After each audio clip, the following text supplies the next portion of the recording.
Death shall come on swift wings to him who disturbs the peace of the king. Sounds like something straight out of a horror movie, right? But for decades, this was the warning that the world believed was etched into the tomb of the boy king, Tutankhamun.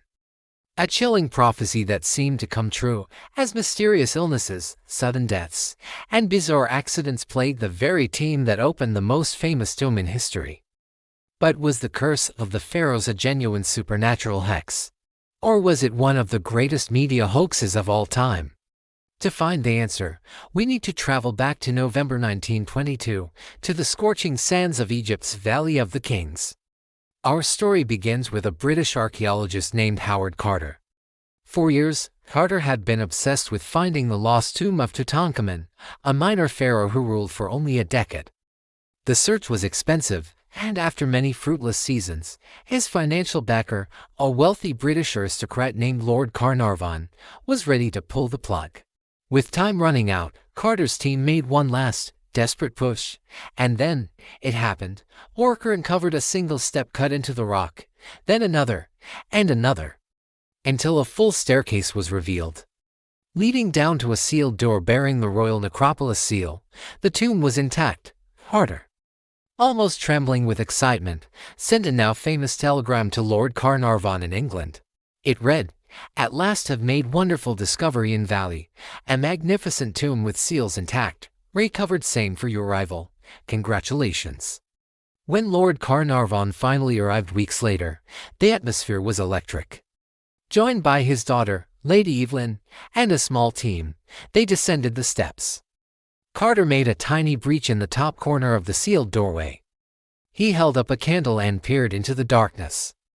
Carnarvon, unable to stand the suspense any longer, asked, "Can you see anything?" Carter's reply has since become legendary. Yes, wonderful things. What they saw was beyond their wildest dreams. Glimmering gold everywhere. Gilded chariots, ornate couches shaped like mythical beasts, sentinel statues standing guard, and countless chests filled with treasures. It was a time capsule from over 3,000 years ago, and touched by grave robbers. But as they marveled at the golden riches of King Tut, they had unknowingly unleashed something else entirely, a story that would captivate and terrify the world. The story of the Pharaoh's curse. The celebration was short-lived. Just a few months after the tomb was opened, in April 1923, Lord Carnarvon suddenly died in Cairo. The official cause was blood poisoning from an infected mosquito bite on his cheek, which he had accidentally sliced open while shaving. A mundane, albeit tragic, end. But the press wasn't interested in mundane. They wanted a story. And that's when the legends began. It was reported that at the exact moment of Carnarvon's death, all the lights across Cairo mysteriously flickered and went out. Even more bizarre, it was claimed that thousands of miles away at his estate in England, Carnarvon's beloved fox terrier, Susie, let out a single howl and dropped dead. Coincidence? The newspapers didn't think so. The story exploded. The world was gripped by the idea that the spirit of the pharaoh was taking its revenge. The media frenzy was relentless, and every subsequent misfortune connected to the excavation was attributed to the curse. They claimed a cobra, the sacred symbol of the pharaohs, had slithered into Howard Carter's house and eaten his pet canary, an omen of the doom to come. The list of alleged victims grew longer. George J. Gould, a wealthy American financier who visited the tomb, died from a fever shortly after his trip. Sir Archibald Douglas Reed, the radiologist who x-rayed the mummy, supposedly died of a mysterious illness. Prince Ali Kamal Fahmy Bey of Egypt was shot and killed by his wife in London months after visiting the tomb. ACMAC, a member of Carter's excavation team, died of pneumonia. Each death, no matter how explainable, was another headline, another piece of evidence for the supernatural.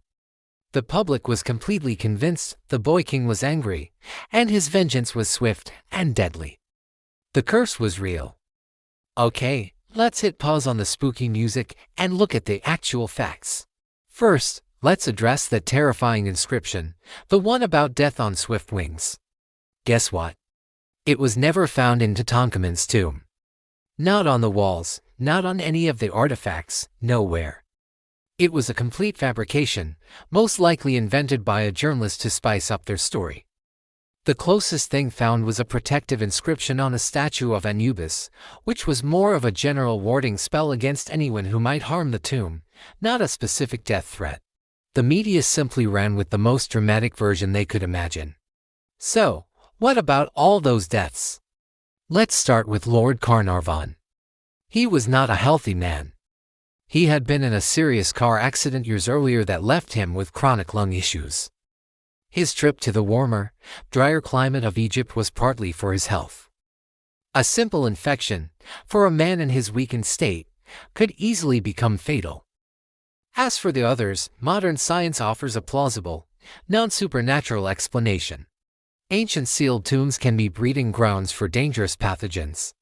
When a tomb is opened after thousands of years, dormant bacteria and toxic molds, like species of Aspergillus, can be released into the air. Inhaling these spores can cause severe respiratory infections, especially in individuals who are older or have pre-existing health conditions.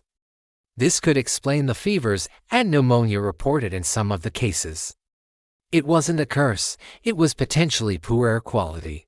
But here is the biggest piece of evidence that debunks the entire curse theory: the fate of the man at the very center of it all, Howard Carter. He was the one who physically broke the seals. He was the first person to enter the burial chamber in 3 millennia. He spent the next decade of his life meticulously cataloging every single one of the 5,398 artifacts, even handling the king's mummy directly. If the pharaoh's curse was real, surely he would be its primary target. Yet, Howard Carter lived for another 17 years after the discovery, dying in 1939 at the age of 64 from natural causes. The man who disturbed the peace of the king the most lived a long and full life, completely untouched by any supernatural vengeance. In fact, a scientific study published in the British Medical Journal looked into this very phenomenon. Researchers tracked the lifespans of the 26 people who were present when the tomb was officially opened. They found that only 6 of them died within the following decade. The average age of death for this group was 70 years old. Statistically speaking, there was no significant increase in mortality. They didn't die any earlier than other people of their era who had never set foot in Egypt. The numbers simply don't support the existence of a curse. The entire narrative was a product of its time, a perfect storm of a groundbreaking discovery, a public hungry for sensationalism, and a press willing to provide it. The curse of the pharaohs wasn't summoned by ancient magic, it was crafted by 1920s journalists. In a strange way, though, the curse succeeded. It turned Tutankhamun from a forgotten boy king into a global superstar. The legend of the curse ensured that his name would never be forgotten, granting him a form of eternal life his priests could never have imagined. So, the curse of the pharaohs, fact or fiction? The evidence overwhelmingly points to fiction. But you can't deny it's one of the best stories history has ever given us. What do you think? Would you still be brave enough to enter a newly discovered, sealed tomb? Let me know your thoughts down in the comments. Thanks for watching. And if you enjoyed this journey into the past, don't forget to like this video and subscribe for more history mysteries. See you next time.